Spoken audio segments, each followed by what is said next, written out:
لا تلمزوا انفسکم، ایک دوسرے کو تانے نہ دو، ولا تنابزوا بالالقاب، برے نام سے نہ پکارو۔ آپ نے فرمایا بیوی کو لقمہ کھلانا صدقے کا ثواب ہے، روز مفت کا ثواب لو، 2-3 لقمے بیگم کو کھلا دو، بیگم خامند کو کھلا دے، صدقے کا ثواب۔ تلاش کرنا سیکھو، ایک ابھر پڑے تو دوسرا چپ ہو جائے، دوسرا ابھرے تو پہلا چپ ہو جائے، یہ طلاقیں ختم ہو جائیں گی، یہ لڑائیاں ختم ہو جائیں گی۔ زبان کو سینا سیکھو، چپ کرنا سیکھو، بیٹیوں کو سکھاؤ۔ ہمارا سسرالی معاشرہ، چاہے آپ لوگ انڈیا پاکستان سے یہاں بھی آ گئے ہیں، سسرالی معاشرہ ہندوانہ ہے، اس میں اسلامی تہذیب کوئی نہیں ہے۔ میرے نبی کا فرمان ہے، یہ جو میرے صحابہ ہیں مدینے والے، یہ بہت عالی شان لوگ ہیں۔ کس بات پہ؟ جہاد، روزہ، حج، زکوٰۃ نہیں۔ کہ جب یہ کسی کی بیٹی کو لے کر آتے ہیں نا بہو بنا کے، تو اس بچی کو سسرال میں پتہ نہیں لگنے دیتے کہ ماں باپ کے گھر ہے یا سسرال کے گھر ہے۔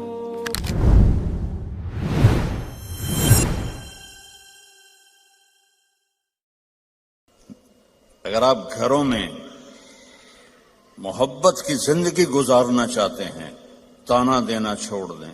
لا تلمزوا انفسکم، میرے رب کہہ رہا ہے، لا تلمزوا انفسکم، ایک دوسرے کو تانے نہ دو، ولا تنابزوا بالالقاب، برے نام سے نہ پکارو۔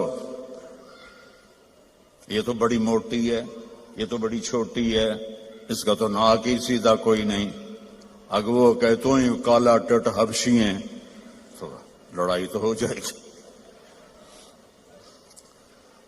میرے نبی نے ہمیں زندگی اس طرح سکھائی۔ حضرت عائشہ رضی اللہ عنہا چھوٹی تھی، اب ان کے لیے آٹا گوندتے تھے۔ کیا تو آپ کی شان سناؤں قرآن سے، والنجم اذا ہوا ما ضل صاحبكم وما غوا وما ينطق عن الهوى ان هو الا وحي يوحى علمه شديد القوى ذو مرة فاستوى وهو بالافق الاعلى ثم دنا فتدلى فكان قاب قوسين او ادنى۔ اتنی بڑی شان والا آٹا گوندھ رہا ہے، جھاڑو دے رہے ہیں۔ 9 بیویاں زندہ تھیں، اپنے کپڑے خود دھوتے تھے، پھٹ جاتا خود سیتے تھے، جوتا پھٹ جاتا خود بیٹھ کے سیتے تھے۔ آپ اپنا جوتا سی رہے تھے اور حضرت عائشہ چرخہ چلا رہی تھی۔ اب چرخہ، آپ کو کیا پتا چرخہ کیا ہوتا ہے؟ کسی عورت کو پتا ہے؟ اوہ بڑے ہاتھ شاہ شاباش۔ تو ہمارے بچپن میں وہ ہماری ماں نوکرانیوں کو ایسے لائن میں بٹھایا ہوتا تھا اور وہ چرخے کاٹ رہی ہوتی تھی، پھر اس سے وہ کپڑا بناتے تھے ہمارے جولاہے۔ تو اب چرخہ کاٹ رہی تھی اور اللہ کے نبی جوتا اپنا سی رہے تھے۔ عائشہ میرا جوتا بھی سی دو، نہیں خود سی رہے تھے۔ تو آپ کے ماتھے پر پسینہ آ گیا، پسینے میں سے نور نکل رہا، اور چونکہ جب روشنی پانی سے گزرتی ہے تو 7 رنگوں میں تقسیم ہو جاتی ہے، تو وہ رنگین شعائیں نکل رہی تھیں۔ تو حضرت عائشہ کا ہاتھ وہیں رہ گیا اور ایسے دیکھ رہی۔ تو تھوڑی دیر بعد اللہ کے نبی نے محسوس کیا کہ عائشہ کا چرخہ نہیں چل رہا، تو آپ نے آنکھ اٹھا کے دیکھا، عائشہ خیریت؟ چرخہ بند کر دیا؟ تو انہوں نے فی البدی شعر پڑھا، وَإِذَا نَظَرْتَ إِلَىٰ أَسِرَّةِ وَجْهِهِ حَلِلَتْ كَمَا تَحِلُّ الْبَدْرُ الْجَلِيُّ۔ میں جب آپ کے ماتھے انور کو میں نے دیکھا تو مجھے لگا جیسے 14ویں کے چاند سے روشنی نکل رہی ہے۔ تو آپ نے کہا عائشہ تو نے مجھے خوش کر دیا۔ تو آپ اپنا سامنے بیٹھ کے جوتا گانٹ رہے ہیں، حضرت عائشہ سے نہیں فرما رہے کہ اس کو ٹھیک کر دو۔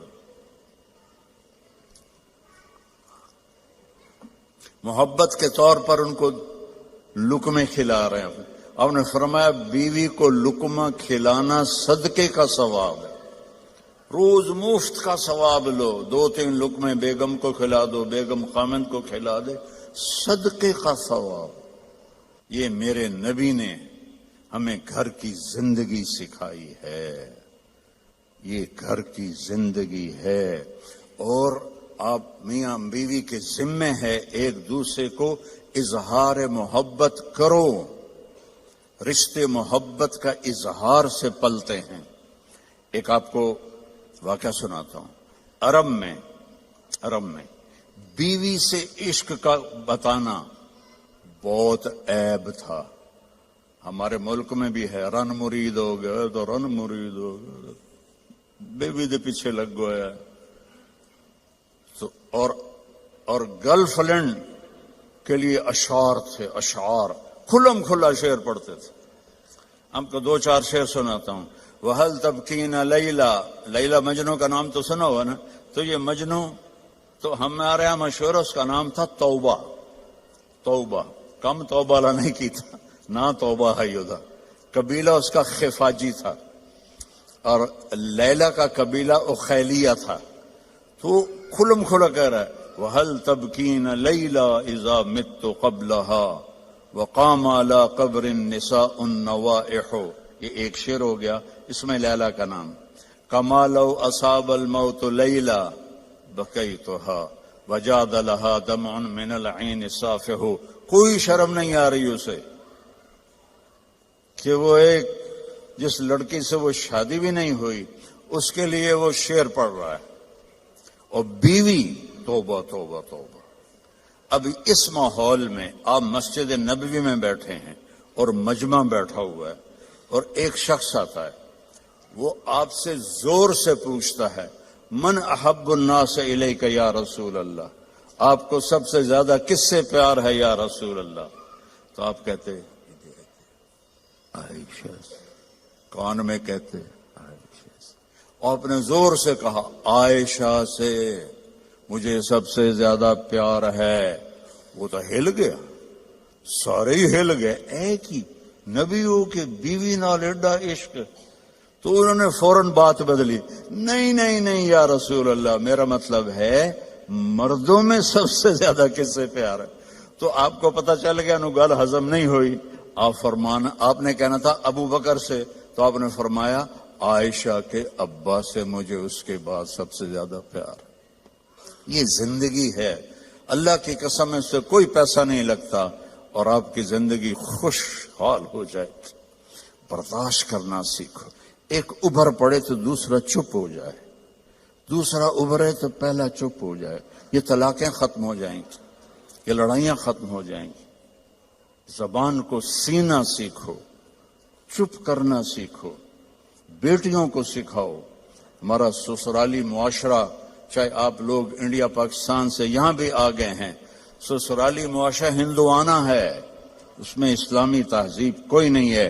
میرے نبی کا فرمان ہے، یہ جو میرے صحابہ ہیں مدینے والے، یہ بہت عالی شان لوگ ہیں. کس بات پہ؟ جہاد، روزہ، حج، زکوٰۃ نہیں. کہ جب یہ کسی کی بیٹی کو لے کر آتے ہیں نا بہو بنا کے، تو اس بچی کو سسرال میں پتہ نہیں لگنے دیتے کہ ماں باپ کے گھر ہے یا سسرال کے گھر ہے. اور ہمارے ماحول میں آتے ہی ٹیسٹ شروع ہو جاتا. میں آپ کو اپنے گھر کا لطیفہ سناتا ہوں. شروع سے نوکر چاکروں میں آنکھ کھلی، اللہ نے رزق دیا. ماں باپ کی طفیل اللہ نے ایک اچھے گھرانے میں پیدا کیا، بڑے خاندان میں، رزق کی فراوانی. اور ہمارے والد میری ماں کو چولہے پہ نہیں بیٹھنے دیتے تھے، نوکرانیاں کریں، نوکر کریں. ٹھیک ہے، میری شادی ہو گئی. میری بیوی تھی شہر سے، تو فیصل آباد، میں ملتان کے پاس میرا گاؤں. لینگویج بالکل مختلف، ہماری بڑی ٹھیٹھ اور کڑکتی ہوئی لینگویج تھی. تو بیچاری ویسی گھبرائی رہتی تھی. اب ماسیاں چاچیاں کٹھی ہو گئی. ذرا سننا.